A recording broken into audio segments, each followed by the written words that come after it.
Hey everyone, I'm Shelby. Buckle up because I'm about to tell you a story. And let me warn you, it's not all sunshine and rainbows. It's about injustice, about how my life got twisted up because of my mother-in-law, Sharon, and my sister-in-law, Haley. Let's rewind 8 years ago when Chad, my amazing husband, and I tied the knot. Back then, everything seemed perfect. Chad and I were head over heels for each other. We had dreams of a happy life together, just like in the movies. You see, Sharon wasn't exactly thrilled about her son marrying me. I guess she had different plans for him. And Haley, well, she was like a puppet, dancing in her mom's tunes, causing chaos wherever she went. She was younger, but oh so foolish, the queen of bad choices. Haley despised me like it was her job, and 3 days before our wedding, Haley and Sharon barged into Chad's and my apartment. What's going on? You can't just barge in here like this. Look at this, Haley. My own son won't even let me into his apartment. Mom, it's not that simple. Every time you come here, there's tension and insults thrown at Shelby. Why can't you just accept her? She's an amazing woman, educated, from a good family. What's the problem? Chad, you're not seeing the bigger picture. There's something about Shelby that doesn't sit right with us. Shelby is the woman I love, Mom. She's been by my side through everything, including Dad's passing. We've built our lives together. But what about us? You're abandoning your family by choosing Shelby over us. Where's your loyalty? I did not raise you to be this way.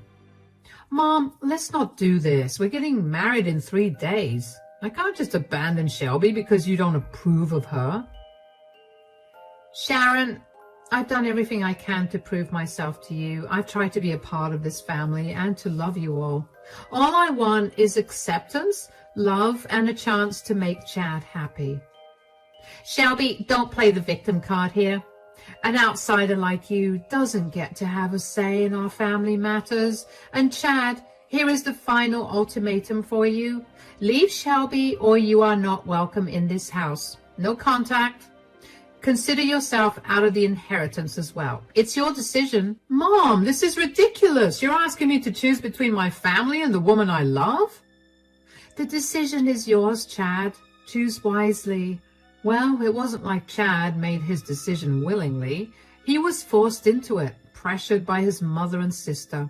For the next 3 days leading up to our wedding, Chad tried everything to convince Sharon and Haley to come to accept me and be a part of our joyous celebration.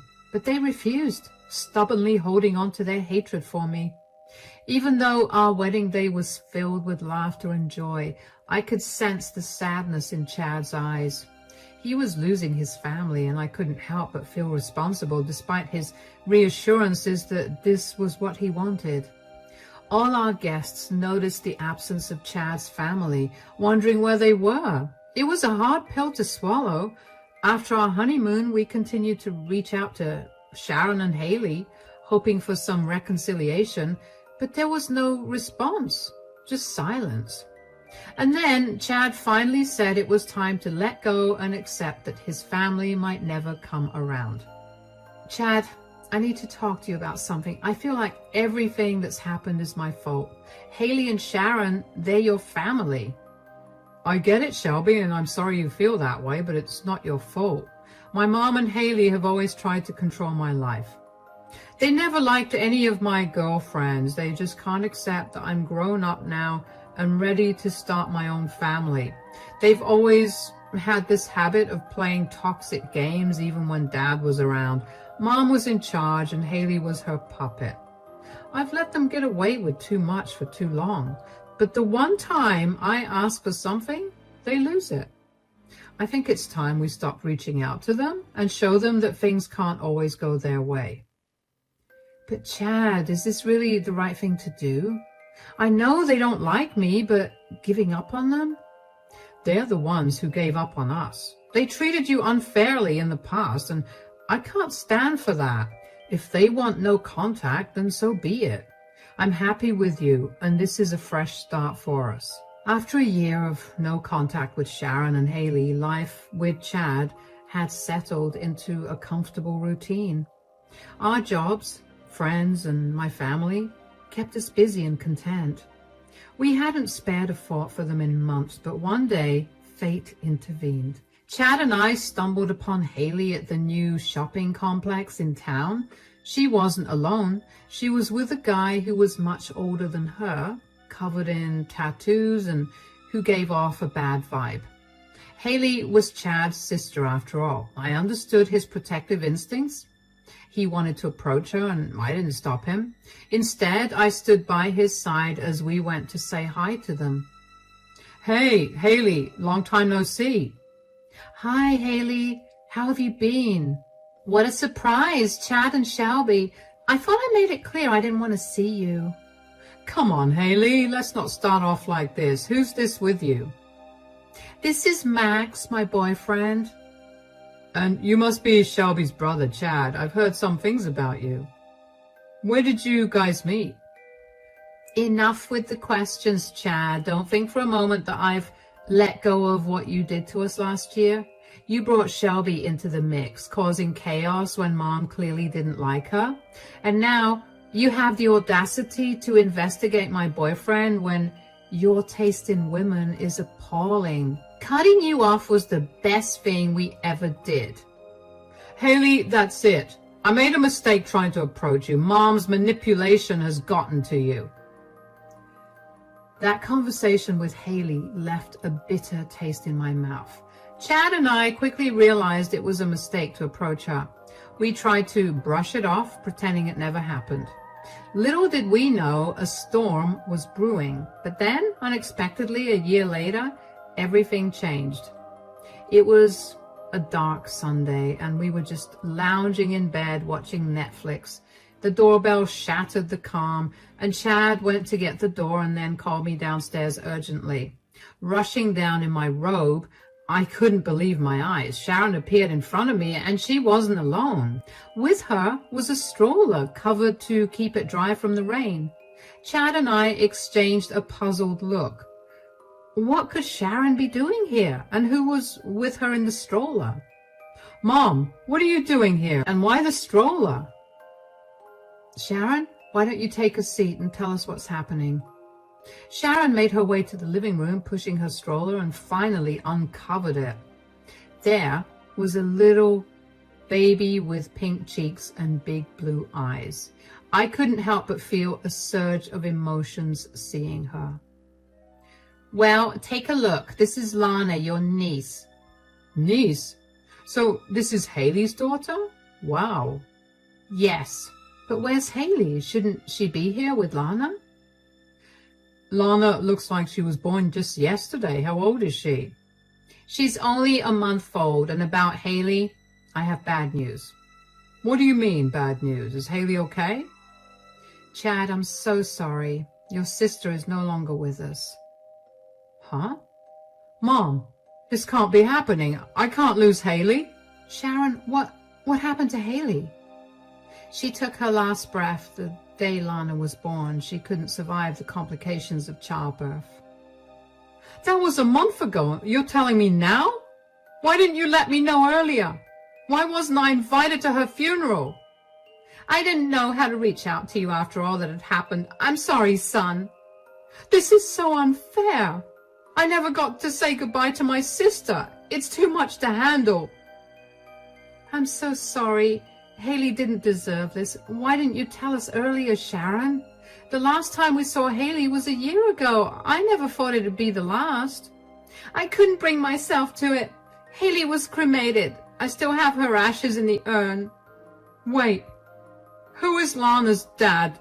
Did Haley ever get married or—" "Well, she was never married. The guy, Max, he didn't want to be involved, and your poor sister was too sweet to terminate the pregnancy, so she decided to do it on her own." "Ah, that Max. I never had a good feeling about him."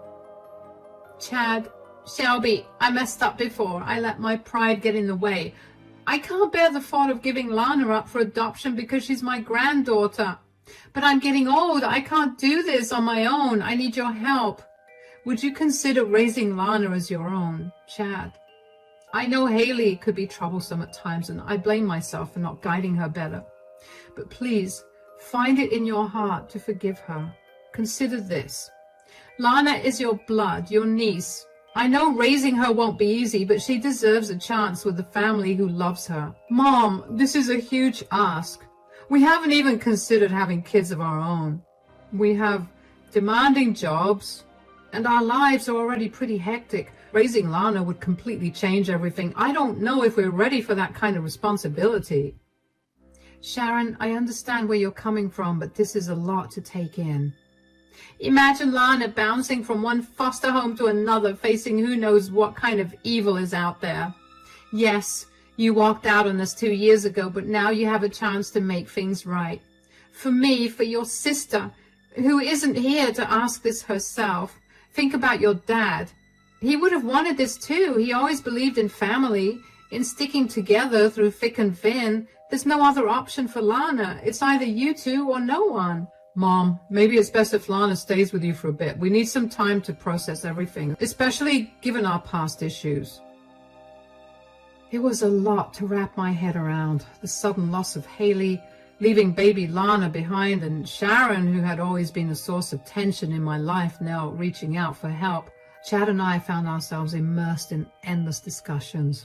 Sharon's calls only added to the intensity, urging us to make a choice.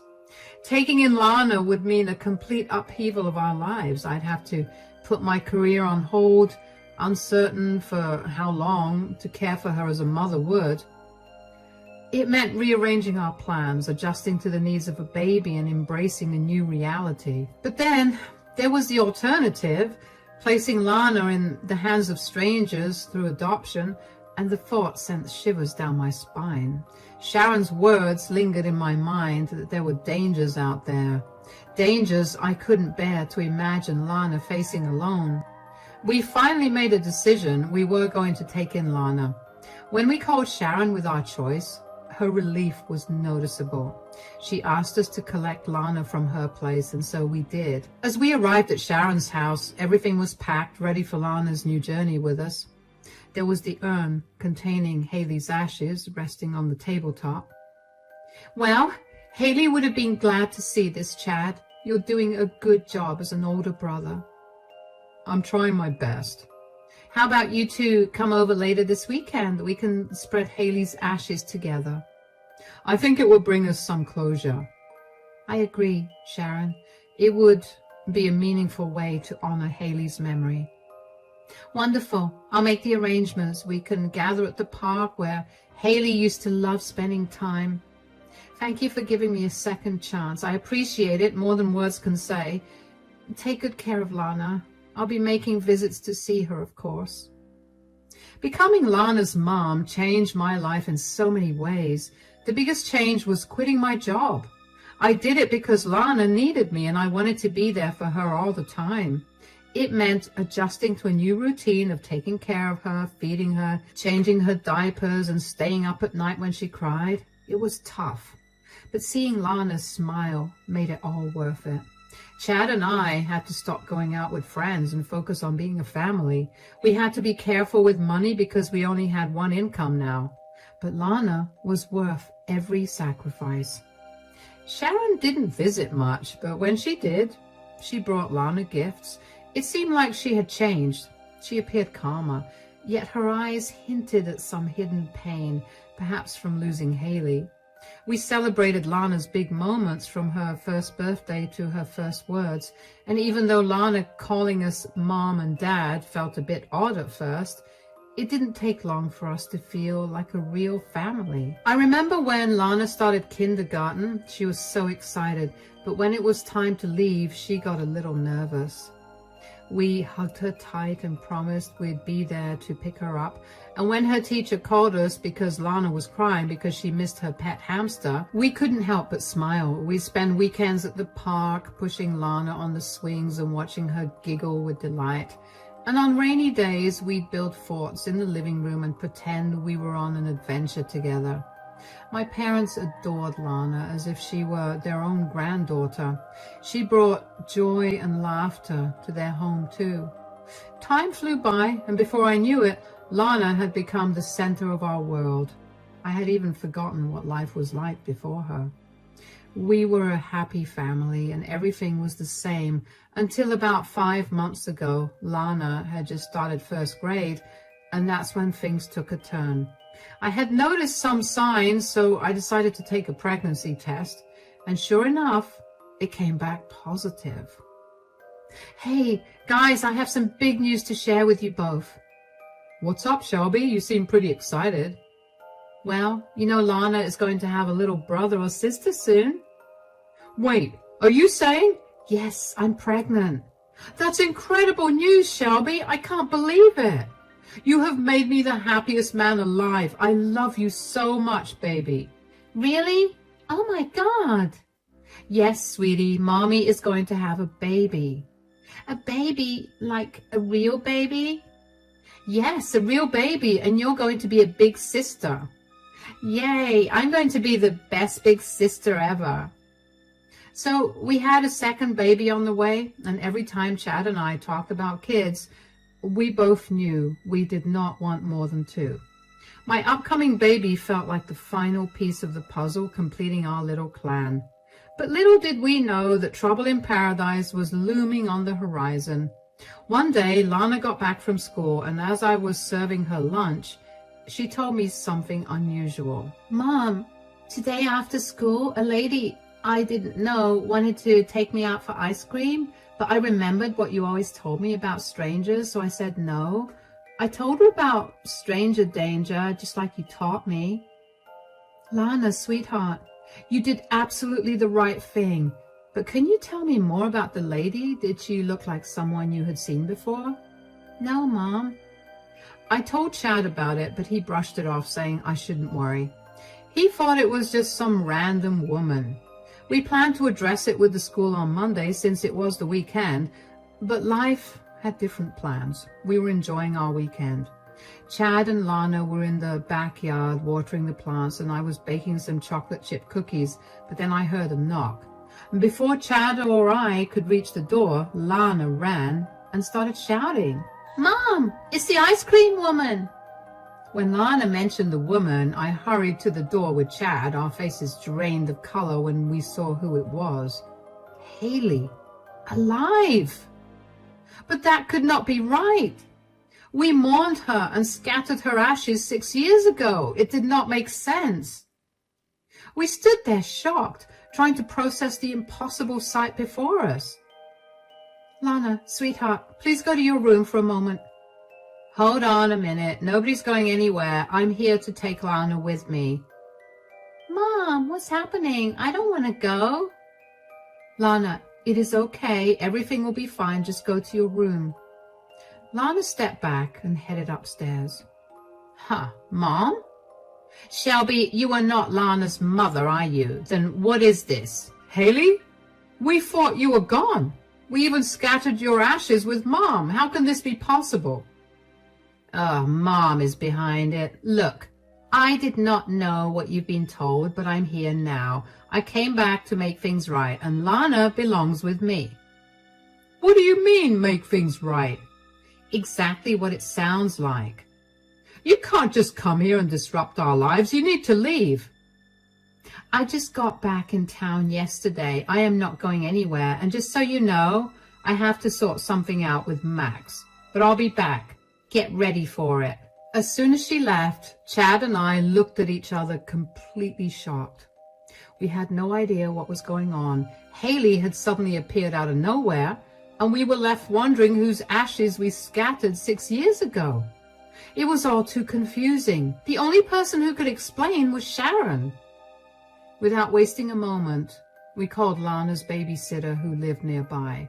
She arrived quickly, and we hurried to Sharon's place.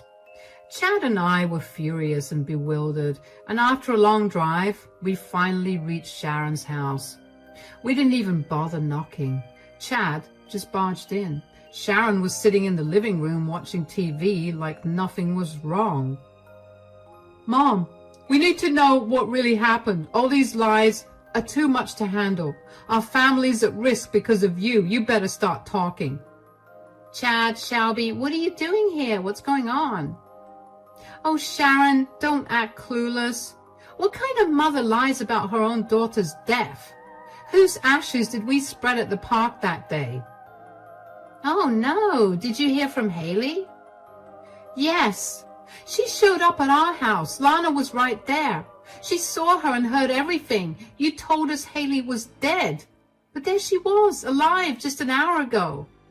I'm sorry. It's complicated, but I did what I thought was right. Those ashes we scattered, they were fake.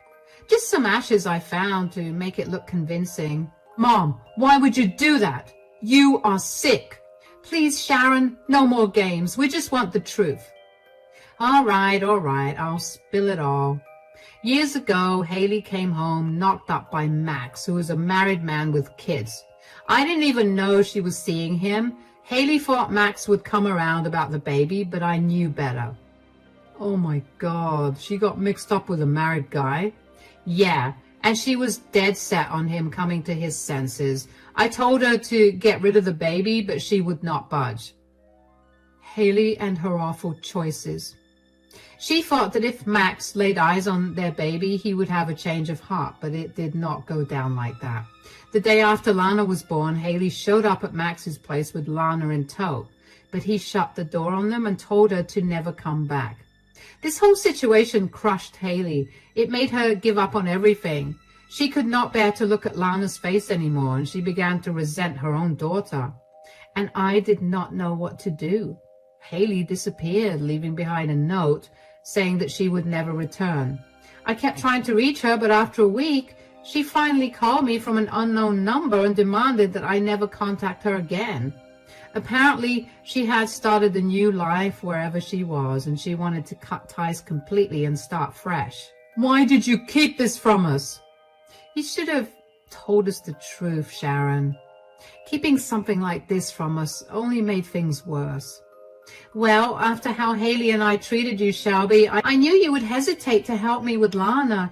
It would have been a lot to ask. I truly believed Haley was not coming back.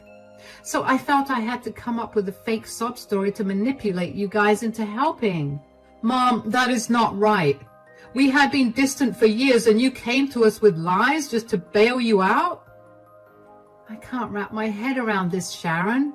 You literally manipulated us just to get rid of Lana. What kind of mother resorts to such sick lies? This is beyond belief, and you went as far as convincing everyone that Haley was dead.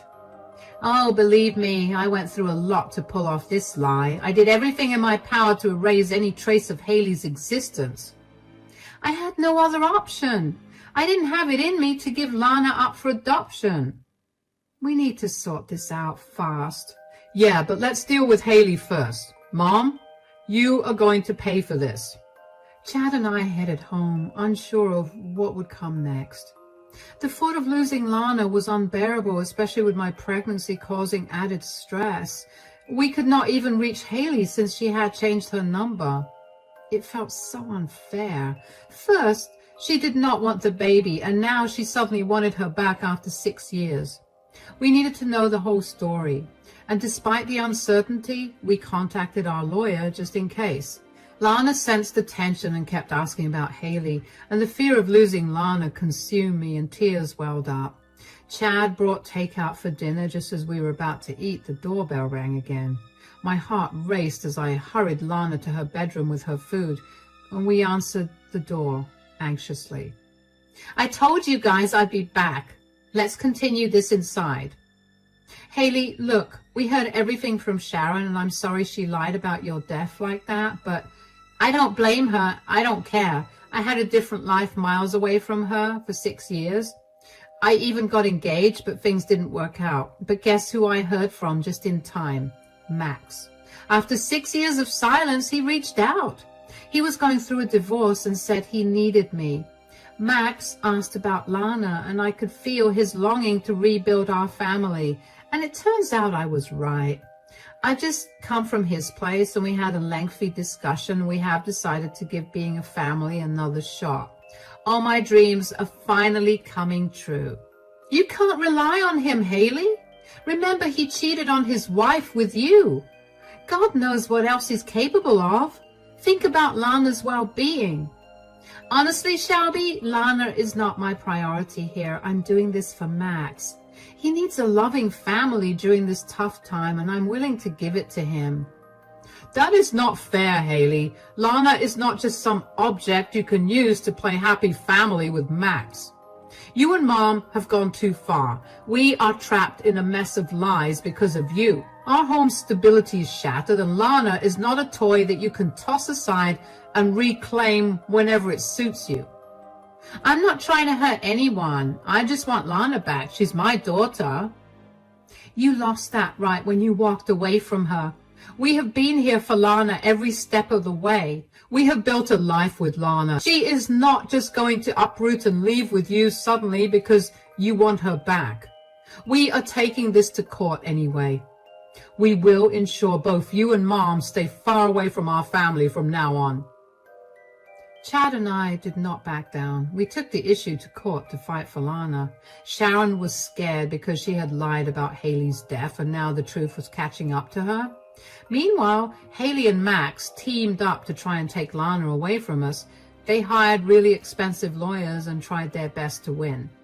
The court stuff was really stressful. As everything unfolded, we learned some troubling things about Max. He had his own problems. He drank a lot and had been caught stealing from a store before.